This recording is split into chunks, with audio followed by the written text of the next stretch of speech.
What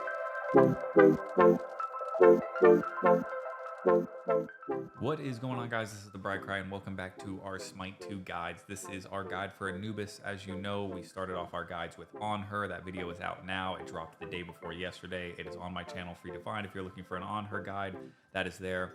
This video, when you see it, will be our Anubis guide, and we are going A through Z on all the gods currently in SMITE 2. And as gods get released, I will do those guides as well and try to update them if any changes were to occur. There were a lot of big changes for passives and abilities and different things that they did for gods that may find some resets back to normal things for SMITE 1, depending on how they feel. But as of right now, I'm doing the guides based on everything that is in the game currently. That being said, we will go into Anubis's roles, where he belongs most commonly on the Conquest map, what role he should be playing. We'll talk about his builds. We'll talk about specifically one build that works very well for him. We'll talk about his abilities. We'll talk about his passive, his 3 core abilities, and his ultimate. When to use those, what are good positionings to put yourself in while using these abilities, the downsides and the upsides of Anubis, and how he kind of sits in his current retrospective role compared to other gods. That being said, we'll start off with his abilities, first talking about his passive. His passive has changed since SMITE 1. It is called now the Scales. This used to be the more lifesteal you had in SMITE 1, the more power that you gained. So you would build as much lifesteal as possible, and then that would increase your overall damage that you're dealing through power. Now it is, as your health declines, you gain additional lifesteal, physical protections, and magical protections. So it's more of a, if you're in a fight and you're starting to lose health, your sustain gradually starts to increase. So you get a little bit more tankier, you're able to take a little bit more damage, and you gain your life back. So the thing that's going to change in SMITE 2 is your build is not going to be so heavily lifesteal focused now. You have the room to be like, okay, his passive is no longer forcing me into a lifesteal build. However, you still want to build lifesteal because he's not a mobile god. He has no dashes or no leaps. So he's going to be very in your face, win or lose the fight. No ways to really get out. However, we'll discuss some ways to try to do that best if you're in a situation where you need to run in a few moments.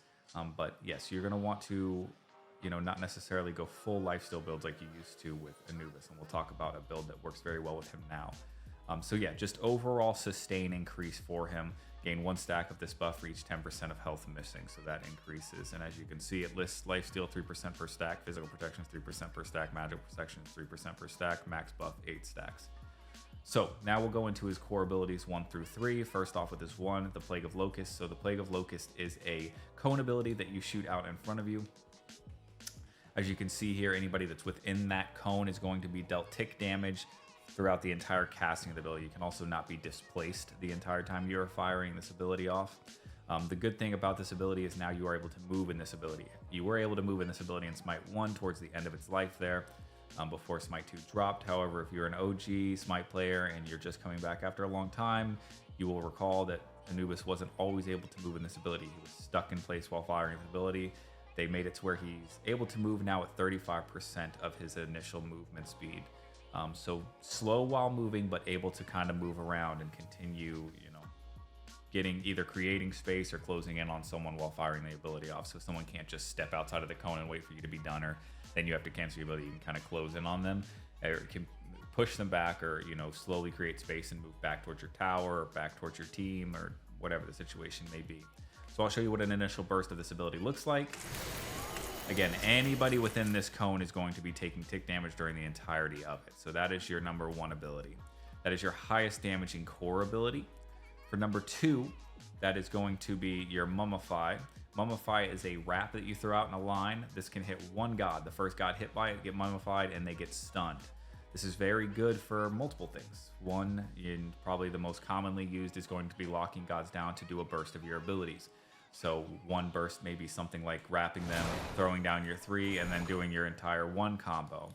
Another most common use of the Mummify is throwing your 2 and wrapping them, stunning them, and then doing your ultimate, which we'll talk about in a second. So good for locking them down so that you can do your abilities to burst them out very quickly with that. Another way, not necessarily as commonly used, and people that are newer to SMITE, but something to think about, is using this ability to create space. Again, you do not have a dash, you do not have a leap, you have no way to get in and out of combat quickly.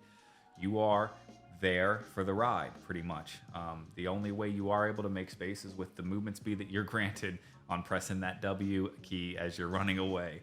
So you have your 2 to, if you're in a situation where you're like, all right, I'm going to lose this. Like it's me versus 2 people maybe, and my team is nowhere to be found. My tower is, you know, from me to this door over there, and I need to get away. You know, I don't have a lot of, no one's going to come to save me. What do I do? Okay, well, you have a situation where this guy's chasing you down. You need to create space. You throw your wrap. He's stunned for a few seconds. You turn and run. Just get to the base of that tower and try to get away or get closer to your team. Again, using that to stun someone long enough to make space.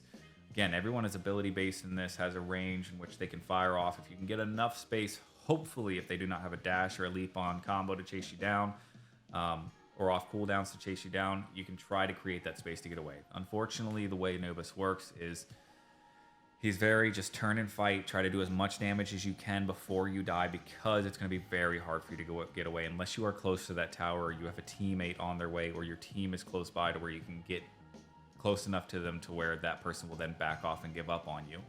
But in most cases, you're going to find yourself in a situation, if you're already in that situation, that, okay, based on my passive now, the lower I get in health, it's better for me to just fight and try to regain that health and kill the person that's fighting me than it is to try to run away. However, you have the option to, again, throw a wrap.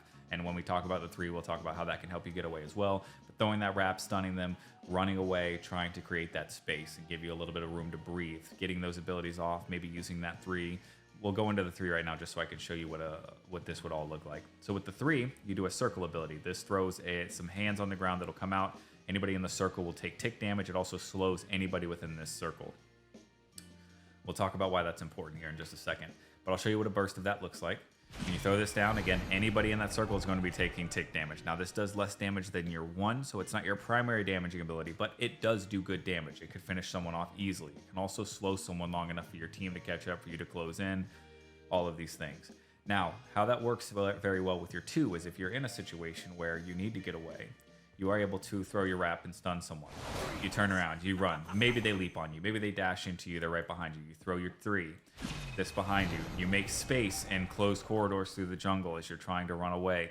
They have to run through it. They're going to get slowed. They're going to take damage. All of these things are ways to create space and work in the map in a way that keeps you alive. Always being cognizant of the things that are around you. How can they help you? If you're running away from someone, you know, okay, if they get close to me, I'm dead here. There's no one here to help me. My team's down, or no one's near me. I'm on the opposite side of the map from my only other teammate that can help me, or the closest person isn't going to make it here in time for me to die. What can I do? Okay, well, if I run this way, it's going to take me to a spot where I can kind of create a funnel where it's going to, they've already used their dash. They've already used their leap. They don't have one. They're going to have to run through these hands. It slows them down, giving me more space to get away, also giving them damage, also giving me life steal, giving some of my life back. By the time they run through it, I got my wrap back. I turn around, I wrap them, things like that, just using this to get away. Another thing is using your 3 core abilities together. So using your wrap to stun someone down, dropping your hands at their feet, and then hitting them with your locust. Or dropping your hands at their feet to slow them so that you can make sure you hit your wrap. Because the entire time they're moving, they're getting slowed by your hands, making it easier to hit them with the wrap. So doing something like hands, wrap, and then your core ability where you can do all of this burst at once to someone. You can also do the, again, wrap, like I mentioned, with your ultimate, or doing the full full dump of all of your abilities, all 4 of them at once off your wrap. All of these things are very good for bursting someone down, especially people extremely squishy like your jungles, your mids, your carries. Also good at, like in group fights, poking out those frontliners. Your ultimate's very good at dropping frontliners. We'll talk about your ultimate now. Your ultimate is called Death Gaze. This is a line attack that you use to do extreme amounts of damage. So the first initial damage is 100% of your intelligence scaling. And then it goes down to 18% of your intelligence scaling for the additional ticks following after that. But it does a lot of damage very quickly. So paired very well with your 1, where you can lock someone down. Also, the entire time you are in your ultimate, you're CC immune. So you cannot be knocked out of your ultimate. You cannot be pulled out of your ultimate. Nothing. You are CC immune. It also breaks through. Like if an Ares is chasing you down, pulls you, you're by yourself. No one's anywhere near you. Their whole team's staring you in the face. You know if you get pulled, you're dead. You pop that ultimate. You may not be able to do any damage because no one's close enough to do it, but you pop that ultimate. It breaks the chains. You're not going to get pulled. So a good way to escape as well. But anyway, so for a burst of his ultimate, you would throw your wrap, stun them down. The entire time at the wrap, you get that ultimate off, doing insane amounts of damage, especially at full build, level 20. You're going to, first off, if you get that wrap off and they don't have beads and you're staring at a a carry or a mage or a assassin that has no defense built whatsoever and a low health cap, they're dead instantly. They're not making it out of that unless they have beads or some type of CC to get out very quickly. They are going to die with you staring at them. So that's good. Another thing is using that ability to, maybe you don't have access to get to the back line. If it's a group fight, it's an objective fight, fire giant, something like that. And you've got your typical standard setup where you've got your tank in front, you've got your warrior trying to dive into the back line, you've got your jungle off somewhere trying to do their flanks, and everyone's just too far away for you to hit anybody that's a low health cap. So that pick isn't going to probably happen. But you know that if you take out the frontliner, like for instance, if their support is the Ymir, and you know that if you do enough damage to that Ymir, he's got to give up the front line, breaks their front line completely. Now you guys have complete access to it. He has to run away. Now he's going to try to peel, which means he's going to try to run away and get you guys to follow him and focus him while they set up the rest of their team to come behind you and flank or pick someone off. But that being said, if you do enough damage to him when he's low, either he's going to die or he has to give up. He has to break off and he has to run away to try to survive. If that happens, you have complete control. If your tank's still full health and your warrior's still diving and they have no ability to keep hold of that front line, you have immediate access to their damage. You still have a full health tank. You did all of that initial burst damage. Yes, maybe you didn't get a kill with it. You did enough damage to the tank in the front line that he now has to give up his position as that front liner. They no longer have that safety net.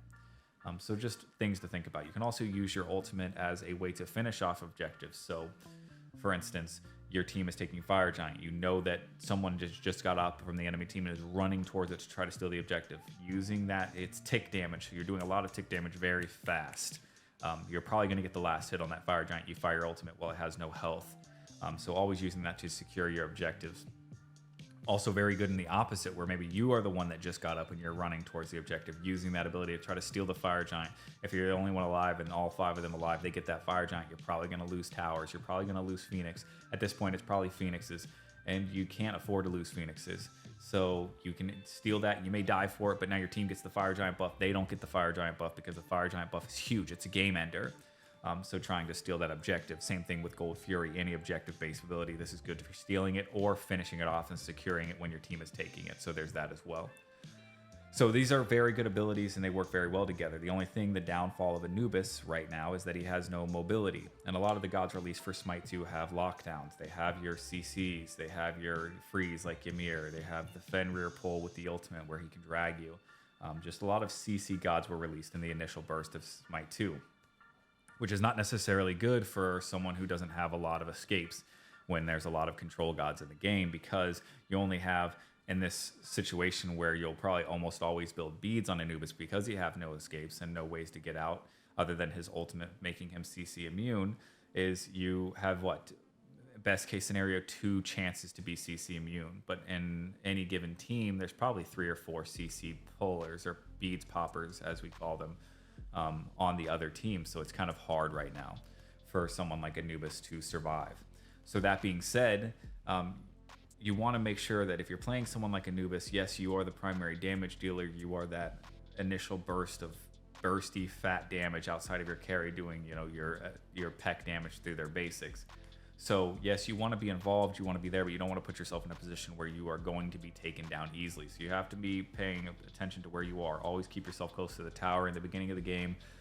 You know, clear your waves, clear your minions, make sure you're getting your levels. You know, when you can go to the jungle, go to the jungle. Play around your jungle, play around your assassin. If they're around, go help them clear that middle camp. Go help them clear your damage. Make sure you're getting out there and getting that XP as well. However, don't be going off and clearing that middle camp by yourself. If you know there's an opportunity, no one around to help you, you're putting a lot of space between you and your tower, which is really your primary safety belt in that beginning stages of the match. You want to make sure you're being safe. You have no way to get out. So if they catch you and they lock you down, and especially prior to level 5 when you don't have your ultimate to be CC immune, you know, anything level 4 and below, you're probably going to die. You have no way to get out, especially if you have no one there to help you. So being cognizant of that, you know, in the beginning stages of the game, you know, first 10 minutes, you're probably just going to be taking your wave, clearing your minions, staying close to that tower's edge, you know, trying to fight back and forth with that mid laner, but also keeping wards up to make sure that you don't get picked out by that assassin. Because again, once that level 5 comes off and whoever assassin is there, may it be a Fenrir or Loki or something like that, they're going to be a CC or CC grabber. If your beads are down, you're probably going to die if you're too far from your tower, not close enough to get back. So just keeping that in mind. So talking about roles with Anubis, he's going to be a mid laner. I actually don't see... Well, we'll talk about that in a second. He's going to be a mid laner. He is high damage. He is your big, bulky damage to objectives. He is your area damage for group fights. That is his primary role. That is where you want him to be in the mid lane. The only other role, and I mean the only other role you will play Anubis in is the solo lane, and most likely you're not going to do that either. Again, right now, especially how SMITE 2 is, everyone's learning the game. You need a warrior in that lane. I think that is really the only end-all, be-all. I know people are trying things, doing different things. They work sometimes, whatever. When people get good at this game, it's not going to work, especially not right now. Not how the abilities work, not how intelligence works. By the way, Anubis is 100% intelligence scaling. You will not build any strength items on Anubis whatsoever. However, we'll get into that when we get to the building items, but all intelligence on Anubis. So yes, I could see a world right now where people are just testing things, and necessarily, you know, games don't have too much weight behind them. People are doing funny things, and you have off rolls and lanes they don't belong in. So right now, yes, you can have your fun. You think it works, but if you get into, you know, real ranked matches and you get into those mid-tier to higher ranked matches, Anubis isn't going to work. And mainly that's just because, you know, maybe in the early levels of the lane clear and all of that, you might win because you're doing a lot of damage. You're probably going to be able to, especially with like someone like Anubis who can just throw his ability out, let it clear the wave. You're going to have a lot of control, taking on those totems, taking on those camps in the areas, things like that. That's going to be where you shine in the beginning stages. You probably could win your lane with Anubis. You have a lot of sustain. You have a lot of damage dealt. You're going to lose in the late game where you're in your team fights now. You're pushing objectives. And now we don't have a warrior. We have one tank. We have our support. And that is our only beef. And the warrior's role, or solo's role in the late game team fights, is to break fights apart.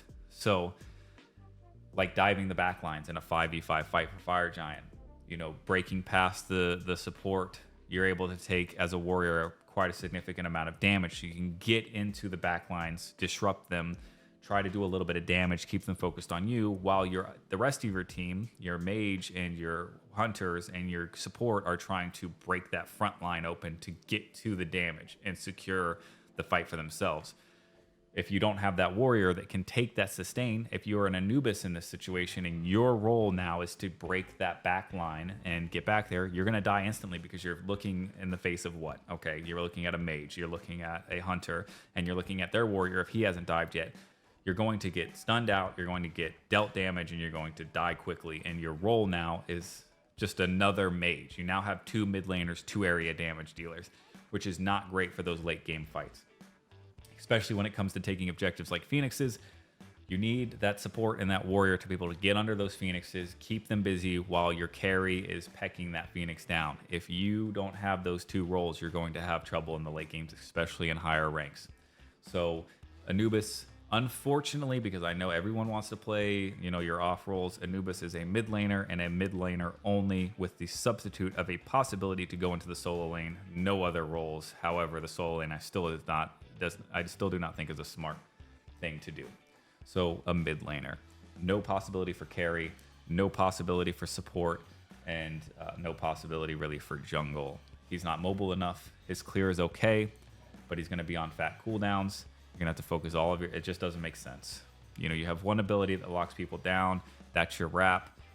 Other than that, you have to be right on top of them. You have your ultimate for immediate burst, but you have no real control. Like, it just doesn't make sense to put him in the jungle. So he is a mid laner. Now we'll go into our builds for Anubis. Anubis is, I'll give you just one core build. Like I said, you're not gonna focus too heavily on things like lifesteal or like a full lifesteal build like you would in SMITE 1. Well, that mainly being because they have not put nearly as many lifesteal items in SMITE 2 as they had in SMITE 1, or at least good ones. They have some interesting builds, the way they changed them with lifesteal, but we'll talk about just a core build that I think works very well with Anubis. Now, again, like I mentioned earlier, Anubis is 100% intelligence scaling. So you will not build any strength items on Anubis whatsoever, with the caveat of 1, only because people are running it as a meta build right now.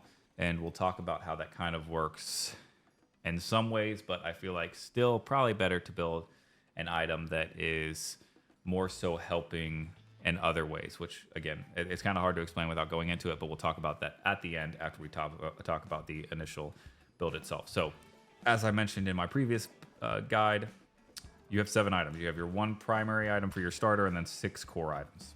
For your starter, you're going to build Sands of Time. Sands of Time is giving you that cooldown rate. Cooldown works differently in Smite 2 where it's more straightforward. So you would build Sands of Time. It gives you 15 intelligence, 1 mana regen, 10 cooldown rate. This item grants 0.5 mana per second per 10% of your missing mana. Your damaging abilities deal an extra 15 true damage to minions, and then you can upgrade that at level 20. Very good, giving you that initial cooldown rate, which is going to be very big for Anubis. Cooldowns are going to be very big for Anubis because he is cooldown hungry, and because you don't have any escapes, you're going to be wanting to have your abilities back very quickly so that you can cycle them very quickly. Using those things for things like just dumping a lot of damage, constantly refreshing your abilities to do tick damage, and just poking out those backliners, things like that. And also using it for recycling so that you can get away. So Sands of Time, upgrading that into the level 20 is going to give you an additional 10 cooldown rate, 70 intelligence, 4 mana regen. This item grants 4 mana per second per 10% of your missing mana. This item grants 7 intelligence for 10% of your available mana. So getting that scaling up when you upgrade it at level 20 by a significant amount when it comes to your intelligence, and a significant amount when it comes to your mana regen, and then doubling that cooldown rate as well. So Sands of Time, I think, is going to be the item to build on Anubis. I think probably for most mages, just because having that cooldown rate right now, I think, is very good when it comes to just cycling your abilities and having that ability to cycle over and over again. I think you'll do more damage in the long run than going for a more damage-based, low cooldown, fat burst build than to do a decent burst build with the possibility of recycling it, 2 times, 3 times faster than you would that initial huge burst of damage on like a mainly bursty build that has no cooldown. So going into Pendulum of Ages. Next item is a core item that you're going to definitely build on him is Book of Thoth. Very strong right now. Again, stacks work differently in Smite 2 than they worked in Smite 1. We'll talk about that in just a second, but you get 50 intelligence, 400 max mana, and 4 mana regen. You permanently gain 12 mana per stack and receive 1 stack. This is how they differ. In Smite 1, stacks were per kill. So if you get so many kills, you get so many stacks. So last hitting minions was very important. That has changed now. You get 1 stack per 900 damage dealt to minions, jungle monsters, and gods. God damage counts as double. So you don't have to worry necessarily as much as someone stealing those last hits on minions, as long as you're doing that burst damage to the lane and the wave. Good. As long as you're pecking out those gods, getting that double damage, you will build your stacks. It's very good at maintaining and making sure those stacks are getting built overall and not falling behind on your stacks because someone on your team keeps stealing the last hits on your minions or running through and stealing your minion lanes. So very good. Very good scaling item. It gives you intelligence equal to 4% of your mana from items. At 50 stacks, this item evolves, gaining 10 penetration and increasing the intelligence gained from mana to 7%. This will go into the meta build that is currently being built right now, which we'll talk about later. However, I still think that this build that I'm giving you now is a little bit more well-rounded and more balanced than that build would be. And I'm pretty sure at some point they will probably change it to where that interaction doesn't work the way that it does anymore. Who knows? I'm not, high res. I don't know what they're going to do. So Book of Thoth, very good item. Then we're going to go into your lifesteal. This is going to be your Typhon's Fang. Typhon's Fang is completely different from Smite 1. It's basically you're buying this item to get lifesteal. That is it. That's all it does. 40% lifesteal, but it is a lot of lifesteal. You get 40% and you don't have to touch lifesteal ever again. That is it. Boom. I built Typhon's Fang. Out of sight, out of mind. All my lifesteal's done. You already have the passive the lower health you get, the more lifesteal you get. You take that 40% lifesteal there, add it to the tick you get as you're getting lower, and you're going to have enough lifesteal to not have to worry about anything in the low fights unless someone completely, absolutely bursts and deletes you before you can use any of your abilities. This will be all the sustain you need from lifesteal. This is the only one you need to build. Build it early, get it out of the way. That way you have it, and you can last longer on lane, you can last longer on fights, and possibly out-sustain anybody 1v1ing you in a fight, and possibly win and survive long enough in a 2v2 for someone to show up to save you. So getting that done early, having that Typhon's Fang built Even though it only does one thing for you, and that being the lifesteal, it's good to have. It's good to get out of the way. That Book of Thoth, as you're building the stacks, will carry you long enough to get you to that third item that taking this sacrifice on the 40% lifesteal early is good to do. Next is going to be the Cosmic Horror. This item is really cool. I like this item a lot. 100 intelligence. Fat, already big, it's expensive. However, you get that 100 intelligence, 150 max mana, which helps. Again, you're going to be wanting to build mana items because Book of Thoth, the way it works is the more mana you have, the more intelligence you have. So you want to have the mana items also to help. So 100 intelligence, 150 max mana, 2 mana regen, and 10 cooldown rate. Again, getting that cooldown rate so that you're getting your abilities back faster. If you have more than 225 item intelligence, you gain 15 cooldown rate. So more cooldown rate based on the intelligence that you have, which you will get. You already get 100 from this. You only have to hit 225. So once your build is finished, not even, it's actually before your build is finished, you get it done. But you will have this and you will benefit from the passive where you get an additional 15 cooldown rate. So again, more cooldowns. So a very good item on its base stats. Again, it is expensive, but on its base stats alone and getting that additional 15 cooldown rate from the passive, very, very good item. I don't see why anybody wouldn't build this on any god that they're building in the mid lane. Spear of Desolation works differently in Smite 2, but that will be our next item. It had cooldown rate in Smite 1 or cooldown reduction in Smite 1. In Smite 2, it's 90 intelligence, 10 penetration. So high intelligence cap, 10% penetration. When you get a killer assist on an enemy god, your non-ultimate cooldowns are reduced by 2 seconds and your ultimate cooldown is reduced by 6 seconds. So you benefit from getting kills and assists. Anybody that you do damage to and then they die, boom, all of your abilities, your non-ultimate cooldown abilities are reduced by 2 seconds. In the late game, that's going to be making your ultimate or your non-ultimate cooldown abilities come off cooldown. So you're going to be cycling your abilities very quickly in your group fights. Very good. Ultimate cooldown reduced by 6 seconds. Good. Especially in a group fight where you drop 2 people maybe. You get assists on 3 and 4 and they're dropping down and that 6-second bop, bop, bop passive is knocking off and then your ultimate's back already. Very good.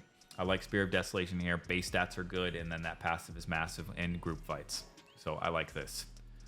This item is very good to be built late because it is the passive benefits in those multi-kill fights and assist fights where you're going to be doing enough damage to be getting those assists to benefit from this passive or kills to benefit from this passive, multiple in a row, stacking up to snowball so that you can get more kills off.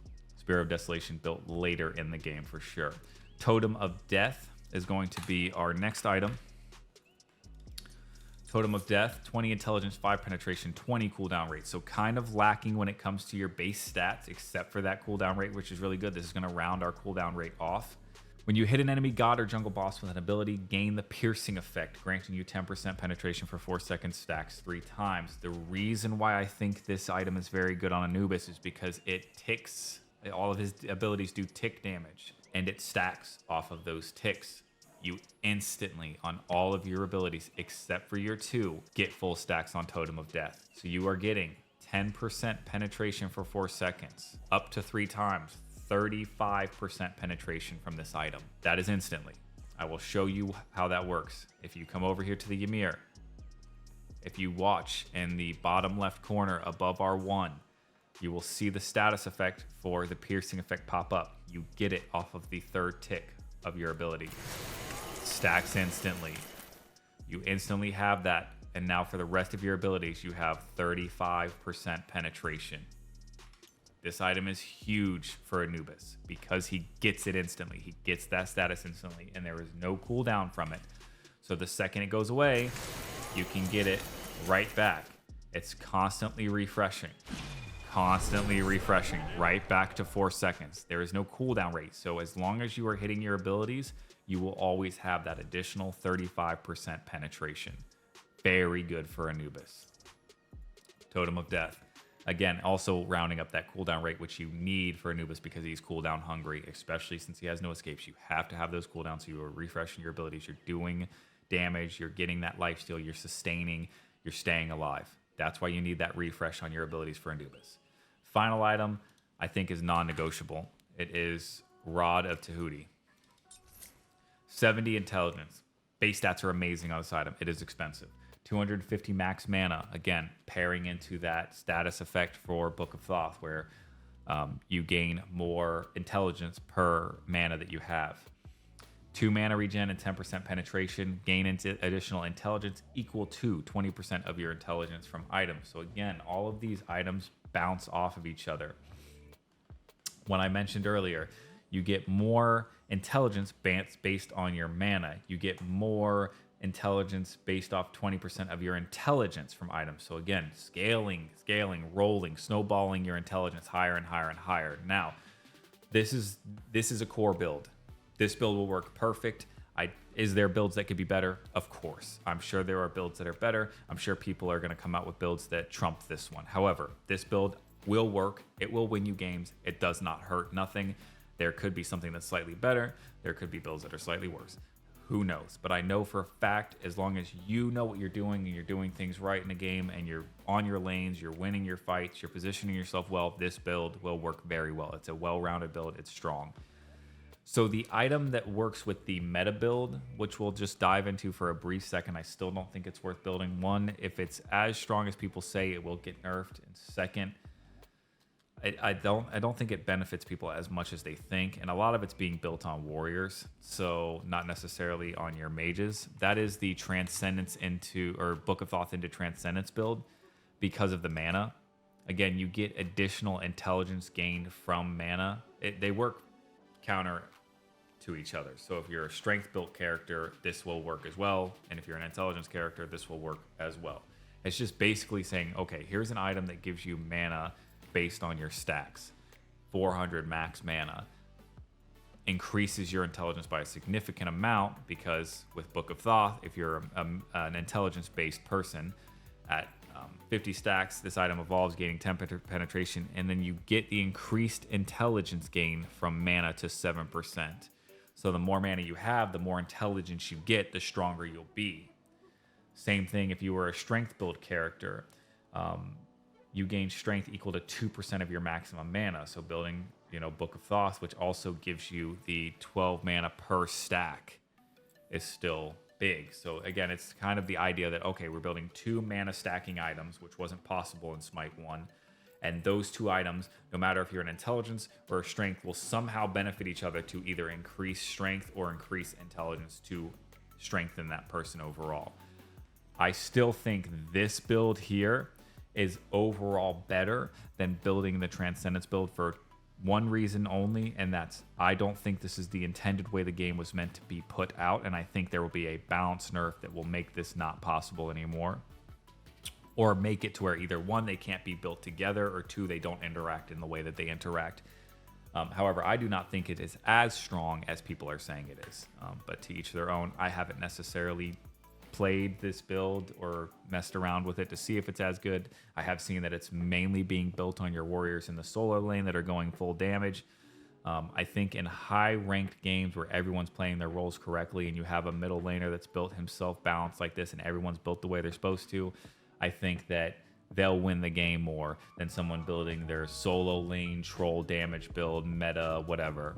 I don't think it's going to work out the way it is. So I'm not going to recommend that build. However, I do see how it could be beneficial. So that is your build for Anubis. You will always, I think 90% of the time, build beads unless you want to do your weird, blink builds or sundering. I know sundering is super strong right now, mainly on Guardians for finishing people off and doing a little extra damage. But I think beads is good, especially for Anubis. Again, no escapes, no leaps, no ways of getting away. You need that additional pop, since your only way of escaping is your ultimate with the CC and then the slows and the wrap. You're going to want to have that beads. Right now, with the gods that were released, they're all CC hungry. They're all beads poppers. You need to have beads in Smite 2. I think that's just overall in Smite 2, but definitely for Anubis. So building that beads. That rounds out our guide for Anubis. I hope you guys enjoyed this video. If you guys enjoying the guides, please leave a comment below and let me know. Subscribe to the channel if you're new. It helps me. It lets me know that I'm being supported. It lets me know that making these videos are worth it and that you guys enjoy them, and to keep making them. Any comments you guys have that are criticizing are fine. They help me to improve.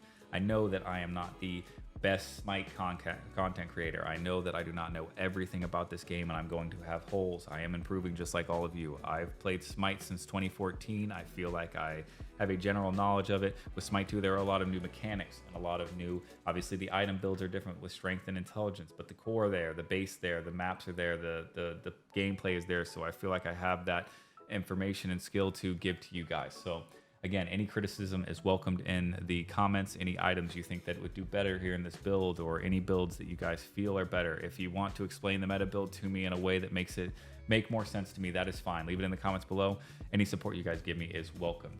I love that you guys are here. I enjoy making these videos, and I will see you in the next one.